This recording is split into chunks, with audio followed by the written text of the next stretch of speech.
जैसे कि आप सभी को पता है दोस्तों, इग्नू ने दिसंबर परीक्षा को लेकर फॉर्म भरना स्टार्ट कर दिया गया और बहुत सारे विद्यार्थी धपाधप जो है परीक्षा फॉर्म भरना स्टार्ट कर दिया। लेकिन दोस्तों, कहीं आप कुछ गलतियां तो नहीं करने जा रहे हैं। एक छोटी सी गलती और पूरा साल हो जाएगा बर्बाद। इसीलिए यदि दोस्तों अगर आप भी इग्नू का दिसंबर परीक्षा का फॉर्म भरने जा रहे हैं तो पहले इस वीडियो को ज़रूर देख ले, पूरी देख ले, फिर जाकर फॉर्म भरें। यहाँ पर कुछ एक हम पॉइंट के बारे में डिस्कशन करेंगे इग्नू परीक्षा अपडेट को लेकर। इग्नू दिसंबर 2020 परीक्षा फॉर्म भरने से पहले इस वीडियो को पूरी तरह से देख ले, वरना पूरा साल हो जाएगा बर्बाद। ये 8 पॉइंट हम यहाँ पर बताएंगे। ये आठों का आठों पॉइंट आप ध्यानपूर्वक देखें कि यह 8 पॉइंट क्या कहती। दोस्तों, परीक्षा फॉर्म भरने से पहले इस 8 पॉइंट को ध्यान देना बहुत ज़्यादा जरूरी है, अदरवाइज आपका पूरा साल बर्बाद हो सकता है। तो चलिए दोस्तों स्टार्ट करते। लेकिन दोस्तों, आगे बढ़ने से पहले हर बार की भांति आपको आज का सवाल को देना पड़ेगा, तब यह वीडियो आगे बढ़ेगा। आज का सवाल है दोस्तों, भारत किस महादेश के अंतर्गत आता है? तो सभी विद्यार्थी फटाफट, इतना आसान सा सवाल, आप बैचलर डिग्री के स्टूडेंट है, मास्टर डिग्री के स्टूडेंट है दोस्तों, यदि आप इतने आसान से सवाल का जवाब नहीं जानेंगे तो कैसे होगा? आप खुद पर खुद सोच के देखिए, भारत किस महादेश में आते हैं दोस्तों, नीचे कमेंट करके जरूर बताइएगा। दोस्तों, आगे बढ़ने से पहले आप सभी के लिए एक इंपॉर्टेंट अपडेट है प्रैक्टिकल एग्जामिनेशन को लेकर। अभी जस्ट तुरंत यह अपडेट निकल के आए। बता दें, यह जो है BLIE 227 प्रैक्टिकल कोर्स स्टूडेंट के लिए यह जो है दिया गया। बता दें दोस्तों, जो BLIE 227 जो प्रैक्टिकल जो एग्जामिनेशन है वो वर्चुअल मोड में किया जाएगा, वेब और वीडियो कॉन्फ्रेंस के जरिए किया जाएगा। फॉर शेड्यूल जो है प्लीज कांटेक्ट करना है आपको, रीजनल सेंटर जो है उसके साथ कांटेक्ट करना है। यदि आपका यह भी सब्जेक्ट है दोस्तों तो आप अपने रीजनल के ऑफिशियली वेबसाइट पर विजिट जरूर से ज़रूर करें, वहीं से ही आपको पूरा का पूरा जानकारी हासिल हो जाएगा। दोस्तों, ये थे कुछ वीडियो जो है जो कि लेटेस्ट अपडेट थे। अभी जैसे 13 अक्टूबर को ही अपडेट हुआ है दोस्तों प्रैक्टिकल सब्जेक्ट को लेकर। आप नीचे कमेंट लिखिए क्या यह सब्जेक्ट आपका है या नहीं है तो भी कमेंट करें, अगर है तो भी कमेंट करें। अब चलिए तो दोस्तों चलते। जैसे कि आप सभी को पता है दोस्तों, इग्नू ने जो है 10 नवंबर तक लास्ट तिथि रखेगी है अपने परीक्षा फॉर्म को भरने के लिए। तो फटाफट दोस्तों सभी विद्यार्थी इस फॉर्म को, परीक्षा फॉर्म को भर ले ताकि दोस्तों किसी को कोई तकलीफ ना हो और अपने जो है परीक्षा आप दे सकेंगे। अब सीधे चलते हैं पॉइंट की और पॉइंट में बात करते हैं दोस्तों, 8 पॉइंट में क्या क्या चीज़ कहा गया। आइए तमाम 8 पॉइंट को यहाँ पर 1 बाय 1 करके डील करेंगे और आपको दिखाने का कोशिश करेंगे। जैसे कि दोस्तों स्क्रीन पर आप देख पा रहे हैं, मैंने 8 पॉइंट आपके सामने प्रस्तुत कर दिए गए। आइए इन तमाम पॉइंटों को हम एक एक करके यहाँ पर डिस्कशन करने का कोशिश करेंगे दोस्तों, ताकि आप सभी बेहतरीन तरीके से समझ सकें। तो चलिए दोस्तों, इन तमाम जो पॉइंट है, इस तमाम पॉइंट को हम लोग यहाँ पर डील करने का कोशिश करते हैं ताकि आप बेहतरीन तरीके से समझ सकेंगे। तो चलिए दोस्तों, यहाँ पर हम आपको दिखा रहे हैं 1 बाय 1 करके, जैसे कि स्क्रीन पर देख पा रहे। सबसे पहला पॉइंट है दोस्तों, आपको बता दें, पहला पॉइंट है परीक्षा केंद्र की सूची अस्थायी है और संबंधित क्षेत्रीय केंद्र से प्राप्त पुष्टि के आधार पर इसे बदला जा सकता है। यानी कि दोस्तों जो एग्जामिनेशन सेंटर का केंद्र है वो फिक्स रखा है या उसमें कोई बदलाव नहीं किया गया। लेकिन अगर आप चाहते हैं कि हम जो है अपना एग्जामिनेशन सेंटर को बदले, तो अपने जो क्षेत्रीय केंद्र है यानी कि जो रीजनल सेंटर है उसके आधार पर अपने एग्जामिनेशन सेंटर को बदल सकते हैं। यह सबसे पहला और सबसे खास पॉइंट है एग्जामिनेशन सेंटर को लेकर। उसके बाद दोस्तों दूसरा पॉइंट में यह कहता है कि अपनी पसंद के परीक्षा केंद्र को आवंटित करने का प्रयास किया जाएगा। हालांकि प्रत्येक परीक्षा केंद्र पर उपलब्ध सीट सीमित है। दोस्तों आपको बता दें, जो परीक्षा है, परीक्षा सभी को जो है दिया जाएगा, लेकिन दोस्तों सभी का जो है एग्जामिनेशन के लिए जो सीट है वो बिल्कुल भी लिमिट रखा गया है, कोई अनलिमिटेड नहीं है। इसीलिए इग्नू आपसे यहाँ पर यह कह रहा है कि इसीलिए अंतिम तिथि की प्रतीक्षा किए बिना परीक्षा फॉर्म भरना उचित है। यदि आपकी पसंद के परीक्षा केंद्र पर बैठने की स्थिति समाप्त हो गई तो आप ड्रॉप डाउन मेनू में उपलब्ध परीक्षा केंद्रों की सूची से वैकल्पिक परीक्षा केंद्र का सूची विकल्प चुन सकेंगे। यानी कि दोस्तों आपके लिए एक ड्रॉप डाउन दिया जाएगा वहाँ पर, जिसके माध्यम से आप आसानी से जो है चूज कर सकते हैं। उसको चूज करने के लिए दोस्तों नीचे में आपको एक लिंक दिया गया है, इसमें आपको एक लिंक दिया गया है दोस्तों एग्जामिनेशन सेंटर को चूज करने के लिए। यहाँ से आप जिस भी आते हैं वहाँ से आप चूज कर सकते हैं। आसानी से दोस्तों चूज जो है यहाँ से किया जा सकता है, तो यहाँ से आप आसानी से चूज करके कर सकते हैं। मतलब कि इग्नू का कहने का मतलब ये है दोस्तों, अगर आप अपने चॉइस सेंटर चाहते हैं तो सबसे पहले जाइए, क्योंकि सीट लिमिट, अगर सीट वहाँ पर फुल हो जाता तो आपको दूसरा जगह आपको जाना पड़ेगा। यह जो है दूसरा पॉइंट में कहा गया। तीसरा पॉइंट में दोस्तों इग्नू की तरफ से यह बड़ी अपडेट है। तीसरा पॉइंट में बहुत ही खास और बहुत ही लेटेस्ट अपडेट है दोस्तों। लिखा हुआ है कि यह जून 2020 टर्म इन परीक्षा का परिणाम चरणबद्ध तरीके से इग्नू की वेबसाइट पर अपलोड किया जा रहा है। चरणबद्ध मतलब स्टेप बाय स्टेप जो अपलोड किया जा रहा है। यदि ऑनलाइन परीक्षा फॉर्म जमा करने की अंतिम तिथि से पहले या इससे पहले किसी कोर्सेस का परिणाम घोषित नहीं किया गया है तो आपको भविष्य के परिणामों से बचने के लिए पूर्ण परिणाम की प्रतीक्षा किए बिना परीक्षा फॉर्म भरने की सलाह दी जाती। यानी कि दोस्तों कहा जा रहा है कि यदि आपका रिजल्ट नहीं आया जून 2020 का और डेट एक्सपायरी हो रहा है तो रिक्वेस्ट कर रहा है कि आप एग्जामिनेशन फॉर्म को भर ले। आप रिजल्ट का चिंता बिल्कुल भी ना करें। अंतिम तिथि के बाद कोई भी परीक्षा फॉर्म जो है स्वीकार नहीं किया जाएगा। अगर आपका रिजल्ट नहीं आया है दोस्तों तो फटाफट सभी विद्यार्थी इस फॉर्म को भर ले, ताकि किसी भी प्रकार का भविष्य में दिक्कत ना हो। तो चौथा पॉइंट दोस्तों इग्नू के तरफ से जो चौथा और खास पॉइंट में यह बात कहा गया है, जैसे कि स्क्रीन पर आप सभी यहाँ पर देख पा रहे हैं। चौथा पॉइंट में कहा गया है कि अनुपलब्धता और अप्रत्याशित परिस्थिति के कारण विश्वविद्यालय कोविड-19 के मद्देनजर केंद्र बदला जा सकता है। यानी कि दोस्तों जैसे कि पता है कोरोना वायरस एक महामारी बन चुका है। इसको मद्देनजर रखते हुए परीक्षा केंद्र को आप जितना चाहिए उतना आप बदल सकते हैं। यह जो है इग्नू के द्वारा जो है साफ साफ यहाँ पर बात जो है कही जा रही। अगली पॉइंट के बारे में जिक्र करते हैं दोस्तों। नेक्स्ट जो पॉइंट है यहाँ पर जो अगली जो पॉइंट हमारा कहा जा रहा है, परीक्षा फॉर्म भरने के समय यदि पंजीकरण वैध नहीं पाया गया, यानी कि दोस्तों आपका जो रजिस्ट्रेशन है किसी कारणवश वैलिड खत्म हो चुका है, या कोर्स जिसके लिए आप दिसंबर 2020 में प्रदर्शित होने के लिए पात्र हैं, ड्रॉप डाउन बॉक्स में टर्म एंड पे परीक्षा परिचालित नहीं होती है, तो आपको सलाह दी जाती है कि रजिस्ट्रेशन आरडी पर यहाँ पर मैसेज करने।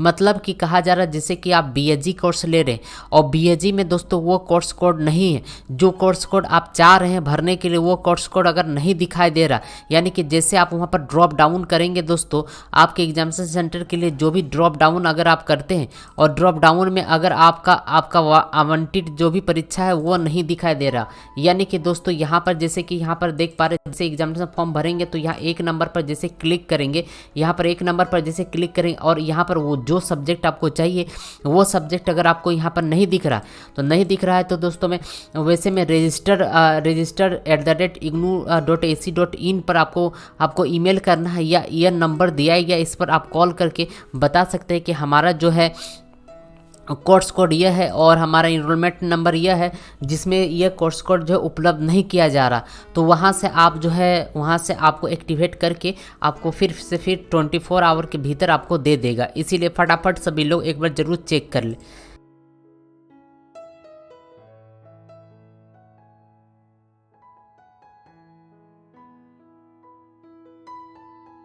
आगे जो बात जो लिखी गई है दोस्तों, अगली जो पॉइंट है छठा पॉइंट बहुत ही खास और बहुत ही इंपॉर्टेंट पॉइंट है। छठा पॉइंट में कहा गया कोई भी छात्र जो जून 2020 में कोविड-19 संबंधित कारणों या किसी अन्य कारणों से टर्म एग्जामिनेशन में उपस्थित नहीं हो पाए हैं, या जिन्हें जून 2020 में आवेदन करने के लिए कोई हॉल टिकट जारी नहीं किया गया है, उन्हें दिसंबर 2020 में उपस्थित होने की अनुमति दी जाएगी। पहले की भांति जैसे दोस्तों हमने बता दिया गया था, अगर जून 2020 में अगर आप परीक्षा फॉर्म भरे हैं और अगर आप किसी कारणवश अगर उपस्थित नहीं हो पाए हैं या आप एग्जामिनेशन छोड़ दिए जानबूझकर या हॉल टिकट जारी नहीं किया गया, तो उसके लिए दिसंबर 2020 में परीक्षा आप दे सकते हैं, परीक्षा में सम्मिलित हो सकते हैं। उन पाठ्यक्रमों के लिए परीक्षा शुल्क का भुगतान किए बिना टर्म परीक्षा जो उन्होंने पहले ही भुगतान किया था, जिसका अर्थ है ऐसे मामलों में जून 2020 अवधि के लिए जमा किया गया परीक्षा शुल्क दिसंबर 2020 के लिए समायोजित किया जाएगा। यानी कि जो पैसा है दोस्तों वो जून में जो दिए थे पैसा, वही पैसा को दिसंबर 2020 में एडजस्टमेंट कर दिया जाएगा। परीक्षा केंद्र के परिवर्तन के मामले में जून 2020 टीई के लिए भरे जाने के रूप में आपको दिसंबर 2020 टीई के लिए पंजीकरण करने की सलाह दी जाती। कहा जा रहा है दोस्तों कि अगर ध्यान से सुनिएगा, बहुत खास पॉइंट हम आपको बताने वाले हैं। अगर जून 2020 के लिए अगर आप परीक्षा फॉर्म भरे थे और किसी भी कारणवश अगर आप परीक्षा नहीं दिए या आपका परीक्षा जानबूझकर छोड़ दिए या आपका एडमिट कार्ड नहीं आया, तो आपको जो है दिसंबर 2020 में पंजीकरण कराना आवश्यक है। ध्यान रखिएगा, आवश्यक है। और इसके अलावा कोई एक्स्ट्रा जो शुल्क है वो आपको नहीं देना पड़ेगा। जैसे कि आपको बता दें, एक विद्यार्थी हमारे बहुत ही होनहार विद्यार्थी है, इन्होंने अपना डिटेल हमारे साथ शेयर किए थे, जिन्होंने दोस्तों एक भी फ़ी नहीं लगा, देख पा रहे टोटल पेड फ़ी है, लेकिन इनको दोबारा से अप्लाई करना पड़ा क्योंकि ये जून 2020 में दोस्तों यहाँ पर कोर्स को जो है फिल किए थे। जून 2020 में यह इन्होंने अप्लाई किया था, उसी को सिर्फ रीसबमिट करना पड़ा। तो जून 2020 में अगर अप्लाई किए थे और दिसंबर में अगर आप अप्लाई होने वाले, सम्मिलित होने वाले, तो आपको फॉर्म को सिर्फ और सिर्फ रीसबमिट करना है, पैसा आपको बिल्कुल भी नहीं लगेगा। अब अगर दोस्तों आप चाहे फर्स्ट ईयर के, सेकेंड ईयर के, चाहे फाइनल ईयर, सभी को रीसबमिट करना जरूरी है, पैसा आपको नहीं लगेगा। ध्यान रखिएगा बार बार, जो इग्नू के छठे पॉइंट में पूरा का पूरा क्लियर कर दिए। और नए परीक्षा केंद्र का चयन होता है दोस्तों, आप नया परीक्षा केंद्र भी चयन कर सकते हैं, जहां आप दिसंबर 2020 के लिए कोई परीक्षा शुल्क आवश्यक नहीं होगी। दोस्तों आप यहाँ पर देख पा रहे हैं, परीक्षा शुल्क आपको किसी भी प्रकार का कोई नहीं लिया जाएगा, लेकिन रीसबमिट करना बहुत ज़्यादा इंपॉर्टेंट है। छठा पॉइंट बहुत ही खास और बहुत ही इंपॉर्टेंट किया गया है। जून 2020 के लिए पहले से पंजीकृत पाठ्यक्रमों का भुगतान किया जाना चाहिए और परीक्षा उपस्थित नहीं होना, कोई हॉल टिकट नहीं जारी किया गया है। तो दोस्तों अगली जो 7वां पॉइंट में यहाँ पर देख पा रहे, 7वां पॉइंट में यह मेंशन किया गया है, जैसे कि स्क्रीन पर आप सभी यहाँ पर देख पा रहे। 7वां पॉइंट में दोस्तों यह मेंशन किया गया है कि यदि आप जून 2020 में कुछ कोर्सेज के लिए टीई में उपस्थित हुए हैं, मान लेते हैं कि जून 2020 का फॉर्म भरे हैं, कुछ ही सब्जेक्ट पर आप उपस्थित हो पाए और दिसंबर 2020 में उसी कोर्स के लिए परीक्षा देना चाहते हैं, तो आपको पाठ्यक्रम के लिए नई सिरे से आवेदन करना होगा और अपेक्षित परीक्षा शुल्क भुगतान करना होगा। वही तो यहाँ पर बता दें दोस्तों, अगर जून 2020 में आप सब्जेक्ट में कुछ भी सब्जेक्ट में अगर आप इंटर कर गए, मतलब परीक्षा दे चुके हैं, अगर आप चाहते कि हम जो है दिसंबर 2020 में भी परीक्षा देना चाहते, चाहे वो रिजल्ट फेल होने के कारण देना चाहते या किसी और कारण रीजन से देना चाहते, तो आपको नई सिरे से आपको जो है परीक्षा फॉर्म भरना पड़ेगा और उसके लिए एक्स्ट्रा आपको परीक्षा शुल्क भी लिया जाएगा आपसे, तब जाकर आप जो है दिसंबर 2020 में परीक्षा दे सकेंगे। आशा करते हैं दोस्तों यह वीडियो अगर आपको अच्छा लग रहा है तो लाइक करिएगा जरूर, और सभी विद्यार्थी कमेंट करके जरूर बताइएगा आपको यह वीडियो कैसे लग रहे हैं, और आज का सवाल का जवाब जरूर आप बताइए। दोस्तों 8वां पॉइंट में बहुत ही खास है, भाषा को लेकर दिया गया, लिखा गया है दोस्तों, प्रश्न पत्र के उत्तर उस भाषाओं में स्वीकार किए जाएंगे जिसमें कार्यक्रम की पेशकश की गई है। किसी भी अन्य भाषा में प्रयास की गए उत्तर स्क्रिप्ट मूल्यांकन जानकारी के बिना रद्द नहीं किया जाएगा। हालांकि छात्रों के पास अंग्रेजी माध्यम में भाषाओं को कार्यक्रम छोड़कर समान पंजीकरण के बावजूद हिंदी पाठ्यक्रम परीक्षाओं की परीक्षा लेने का प्रयास है। दोस्तों आपको बता दें, अगर आप किसी भी भाषा में अगर जो भी मीडियम रखें उसी मीडियम में आप कर सकते। अगर आप हिंदी रखें तो हिंदी और इंग्लिश दोनों में आप आंसर लिख सकते, लेकिन दोस्तों अगर इंग्लिश रखें तो सिर्फ इंग्लिश में लेना, इंग्लिश में ही देना। अगर आप उर्दू रखें तो उर्दू में ही सिर्फ लिखना है, ऐसे नहीं कि उर्दू इंग्लिश हिंदी सब मिला दिए, ऐसा बिल्कुल भी नहीं करना है। सिर्फ हिंदी वालों के लिए ऑप्शन दिया है कि हिंदी और इंग्लिश दोनों से आप आंसर लिख सकते, लेकिन इंग्लिश वाले के अलावा इंग्लिश हो, उर्दू हो, फारसी हो, ये सब को कोई मतलब नहीं। जिस लैंग्वेज में आप लिए उसी लैंग्वेज में लेना पड़ेगा। दोस्तों ये 8 पॉइंट थे जो कि आपके एग्जामिनेशन फॉर्म भरने से पहले बहुत ज़्यादा जरूरी थे। सबसे ज़्यादा खास पॉइंट था जो कि छठा पॉइंट, जिसमें यह बताया गया था दोस्तों कि जून 2020 वाले फॉर्म जो भरे होंगे, जो भी कैंडिडेट चाहे फाइनल सेमेस्टर को हो, मिड सेमेस्टर को, फर्स्ट ईयर हो, सेकेंड ईयर, सभी को रीसबमिट करना जरूरी है। इसीलिए सभी विद्यार्थी से रिक्वेस्ट करते हैं हाथ जोड़कर कि सभी विद्यार्थी एक बार जरूर से जरूर रिक्वेस्ट कर दे दोस्तों, और आप सभी का सवाल का जवाब जरूर बताइए, भारत किस महादेश के